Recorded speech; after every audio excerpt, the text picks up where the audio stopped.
So something a bit different for this pod. We weren't, Joe and I, actually planning to do a podcast on the game on Boxing Day, but we sent each other voice notes about the game anyway and thought, you know what, we'll put it out and see what you guys think. So this is completely unfiltered reactions from Joe and I on the defeat to Fulham. Oh, it was very frustrating, wasn't it? Bloody hell. What a way to lose it as well. I think, I don't know what you think, but just felt too passive. Bit like the Brentford game, but we kind of got away with it that day. And then second half against Everton as well, but particularly 1-0 up, we're just too relaxed, like just going through the motions a little bit. And you just can't do that in the Premier League, can you? Because you're going to, you know that they're going to get chances. And against Brentford, exactly the same thing, really. At 1-0, they hit the underside of the bar, didn't they? And Sanchez made a good save. And then we did get the second, and then obviously ground it out. But you can't always, I don't know, I don't think we're strong enough to do that every week. And we're just too relaxed. I just felt every time we went forward, second half, it was like we didn't mean it enough. And then the second they obviously get in the lead. We've got a couple of minutes left. Suddenly we have a bit of urgency again, and like actually test. Once they'd equalised, we started to actually like test the keeper again. It's just really frustrating. And yeah, with like 2 minutes left, I was thinking, oh, do you know what? Not a good result, a draw at all. Disappointing, but it kind of is a bit like it's probably about what we deserve. So I wasn't angry. I was just a bit disappointed, but I was like, oh, at least we lost. And then just a terrible goal on it. Like, really poor. I can't remember who. Someone mucked up, which meant, was it Enzo, which meant we had to go back to Sanchez because he should have played down the line. It was all a bit messy. He shouldn't have even had to have gone back to Sanchez. And then, yeah, I think it was Enzo should have gone down the line, and then he didn't. And then, like, what's Sanchez doing? Playing a crossfield pass, trying to boot it crossfield when you just, in that position, don't take any risks, just hit the line. And the worst thing that happens is, he ends up going up for a goal kick or a throw and you just regroup. He's obviously tried to do this crazy switch, not hit it well enough. And basically, as soon as that happened, we're in trouble here. And yeah, just terrible defending. Really poor, isn't it? I think we've really missed Fofana, haven't we? In terms of the balance of the team. He's made a big difference not being available. Tyson's fine, but not on the same level. I think that's been a big loss. I think Lavia's been a miss as well at times. Yeah, we were just starting to do that thing, weren't we? Because they're playing it right back and making a three, and we look so strong. It feels like, yeah, we've just gone back a step. And it was a little bit back to the bad old days where it was almost like rely on Palmer. If Palmer isn't creating anything, I don't know who else was going to. And yeah, he obviously did an incredible goal first half, and then actually everything else he tried to come off didn't really come off, did it? Especially second half, it wasn't good, and no one else really was looking like dangerous. I was quite surprised. Was Madueke on the bench? I was quite surprised not to see him or João Felix. Again, Felix can't really get a kick, can he? And when you think people like Sancho's doing okay, but not exactly brilliant. That was poor. And what was Pedro Neto, who I love, but what was he doing for the goal? It was poor, wasn't he? He was just trying to win a free kick.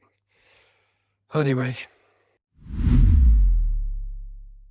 Hello, mate. I'm just at my sister's for Boxing Day, so I haven't had a chance to chat until this point. Yeah, I watched the whole game, and I think you summed it up right when you said we were passive. We were so passive. After half time, I thought we were getting a bit passive in the first half, but we were leading fine. Then we had the chance. I forget who had we had a chance. Might have been Jackson, and missed. And then we had the cross that came in where Colwell scores, and he should never be offside, by the way, because you're looking right down the line. It's like, it's just so stupid. It's like players, they're professional athletes. They're playing with VAR, look along the line and be onside and you'll score. Anyway, we had that disallowed. I thought, well, do you know what? Maresca's got hold of him at half time. He's given him a bit of a rocket. Football, create a chance or two because it's the Premier League. But as long as we keep pressing forward and pushing them back, we'll be okay. And from that moment when Cole scored, that was it. We had nothing else. We did create some chances, in fairness. Sancho had one or two. I think Neto might have had one. We had about 3 or 4 what I would class as quite good chances, but this was all in amongst Fulham having a lot more than us. And I was just, I could see it literally. I said it in my head, we are not going to win this game. The way we were playing, I couldn't see us winning. The clock kept ticking by, and I thought, we're getting away with this, because through the one not long before the goal went in, the first Fulham goal, where Gusto again, miles out of position, not looking over his shoulder. There's a player wide open who might be Robinson, fired wide, or Sanchez came in and made a save. And you're like, there's another warning. But they had more than that. Then Neto goes in his arse for the goal, which is horrific. Then they score. Again, who's looking over their shoulder? Nobody.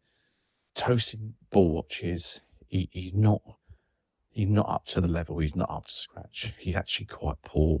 Now I've seen him play a lot of games. He's safe in possession, but not a great defender. He doesn't do what I would class as what good centre halves do.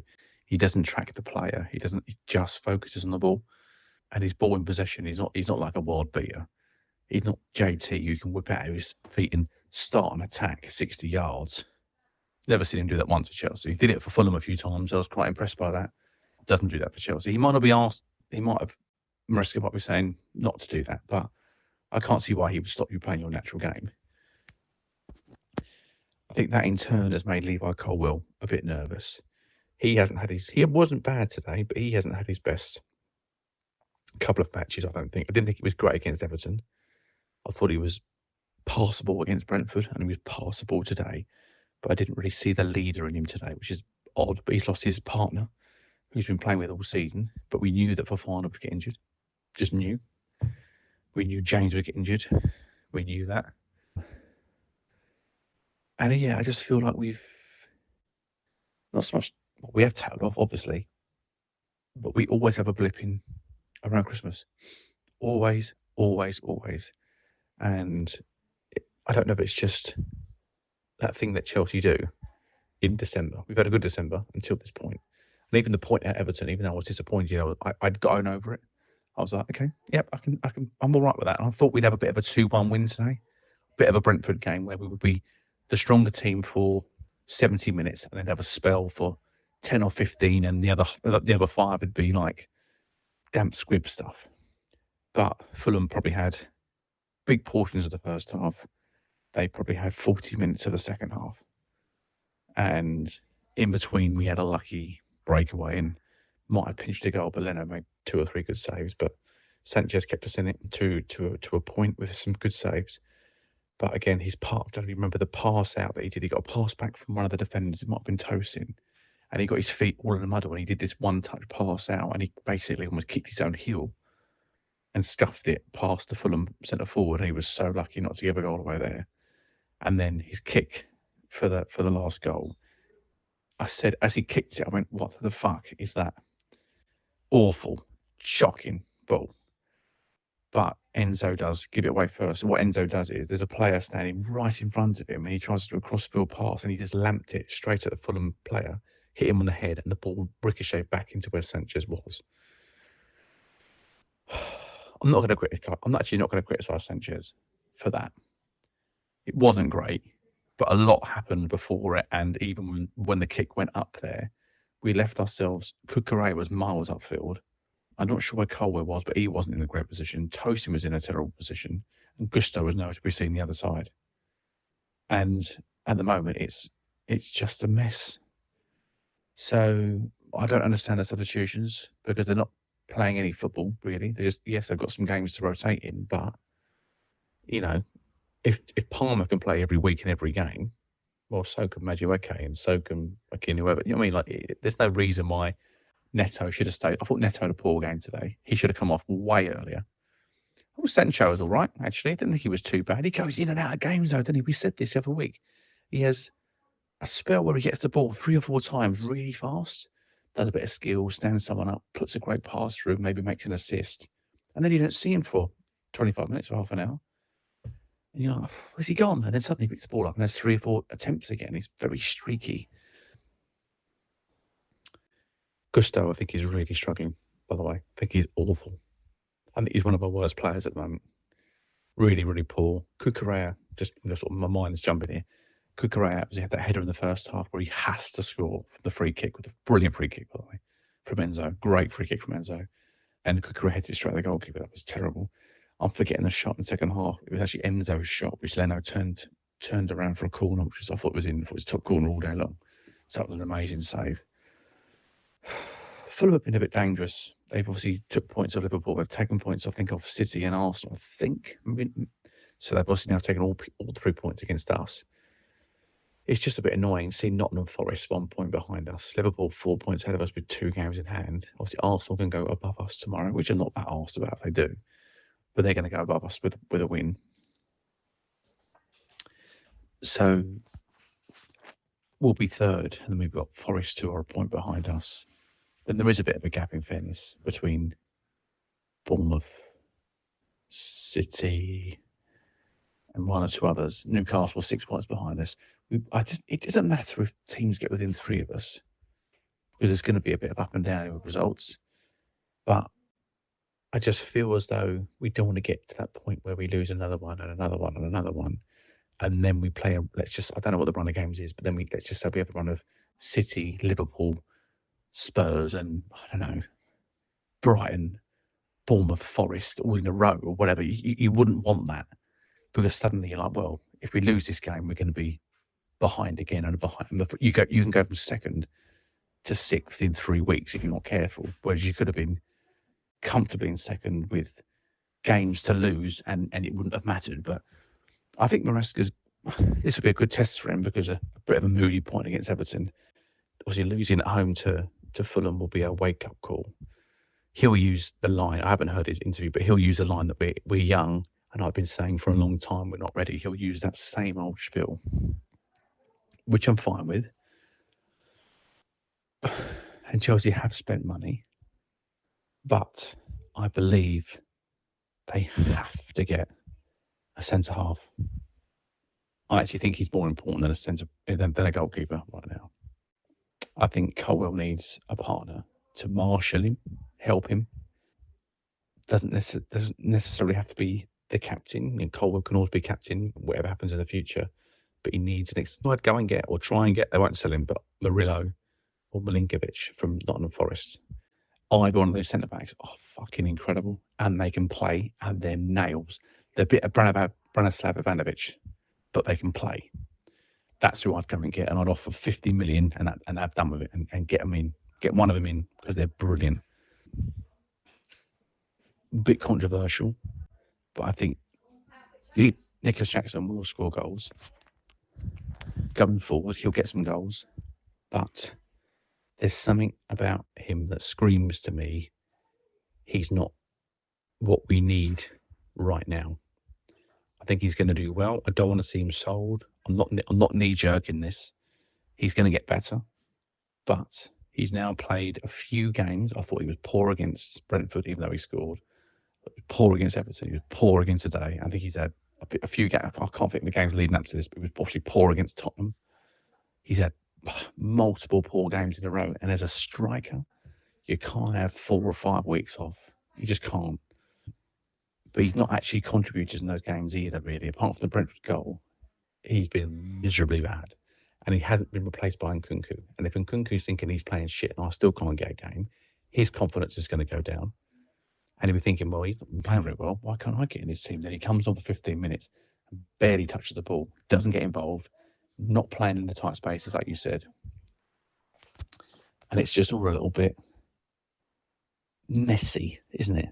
I don't know why, but yeah, really disappointed with the result, of course. I'm sure everybody is, but we don't need to panic. It's just, I don't know, I felt like today was going to be the one we were going to just pull out another little win and just keep ourselves like topping up, pushing up the table. I don't want to see Liverpool run away with it. They're going to whack Leicester by 6 or 7 tomorrow. And I just don't want to see the League One in March, because it's going to be fucking awful, and it makes all the other teams look properly Mickey Mouse. So we'll see what happens. Look, I don't want to say it because I've said this before many times, it always goes wrong, but I'm quite confident we're going to give Ipswich a good going over. I'm hoping, like I say, Mariska gets into them and just sort of says the standard at the moment is just not been good enough. And it does give him a chance to give, he can drop Neto, he can drop Jackson, but he's now got, when they're all winning 4-0, 4-1, 5-0, you can't really drop them.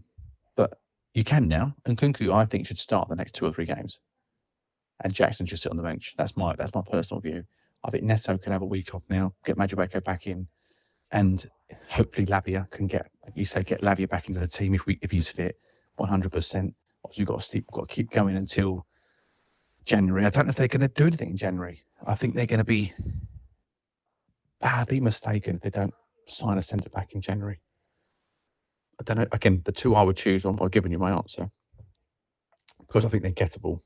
And I don't think 40 or 50 million for them is too much money. They're solid. Not solid. They're excellent players, played in the right team. You've seen Nottingham Forest playing in their team. They've got a good bond, and I just think that you could easily go and get one of them to bolster your team, and you'd also derail their push a little bit too. So, yeah, there's a lot of teams not going away. The Brightons of this world, who we thought might challenge, is actually teams like Nottingham Forest and Bournemouth that are right up there. Pleased that Bournemouth didn't win at Palace today. Not that I'm worried about Bournemouth, but they'd have got within 4 if they'd won.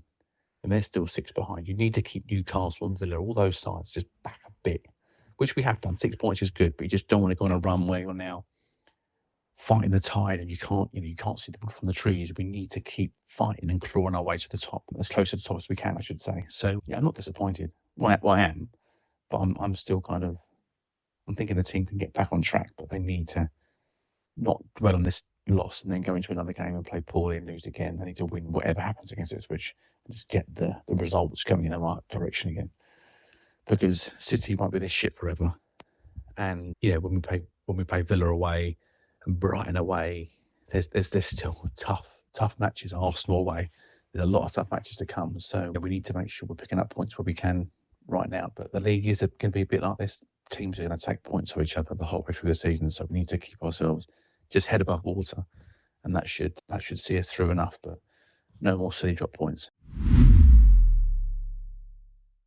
I really enjoyed your note, mate. So I just was listening to my run, and it was actually cheered me up, to be fair, from this morning. So it's kind of nice just to hear a sensible take on everything, despite the frustration. Got a few thoughts, actually, just to jump on what you said. One was that Murillo, I don't know if you know this, we were linked to him quite strongly last summer at the end of the season.